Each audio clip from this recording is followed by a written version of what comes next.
militar. Maraming salamat sa inyo. Atin yan, maniwala kayo. Atin yang militar pati pulis, sa tao yan. Hindi yan nakatutok kaninong umuupo dyan sa putang inang. Alam ko yan kasi galing ako sa Malacanang. Alam mo yung mga militar pati pulis, pag luko-luko ka dyan, iiwanan ka talaga. Magkudita yan. Naloko na. Magka-Pilipino yan. Yang pulis inyo yan. Militar inyo yan. Huwag kayong matakot. Pag magpunta dito, wala yan. Ang iniisip yan, bayan, pati tao, pagsisilbihan nila. Inyo yan.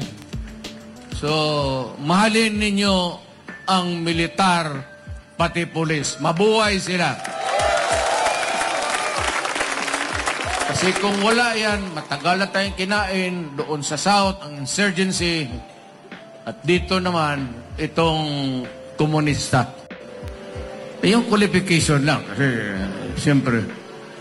Pero kung anong nagawa mo, kabutihan o kasamaan, hindi ko na pag-usapan. Ayaw ko, kasi dumaan rin akong pagka-presidente. Pagkakang gwapa gano'n rin sa Dumaguete. Dahang.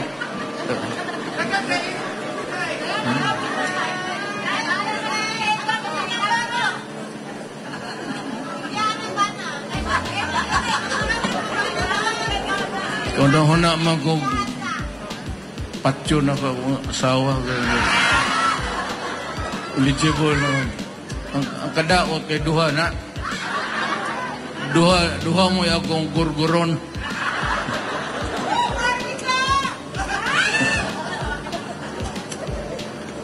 Kaya ako wala akong bongbong. Wala akong sabihin sa record mo, there will be always a time for reckoning. This is not an election. I will not pass judgment on your performance or in your performance.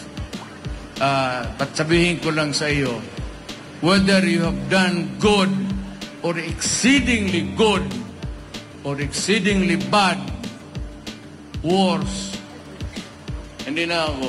Huwag ka nang tumakbo kasi magkagulo lang. Huwag mo nang galawin ang konstitusyon kasi magkagulo talaga tayo. Do not ever believe na ikaw yung exception.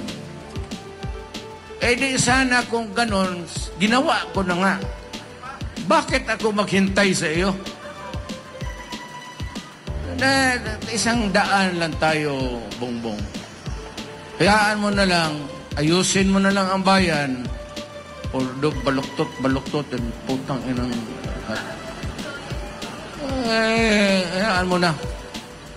Umalis ka na dyan, tapos mamili tayo ng tagad, Western, Visayas, Ilonggo na naman, Baulintek nga.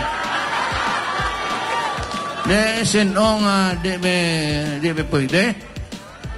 Bawa kahusa na may Ilonggo, gada. Di ba, ako ba sigkid sa... Could be Waray, it could be Ilonggo, basta Pilipino. At may eleksyon.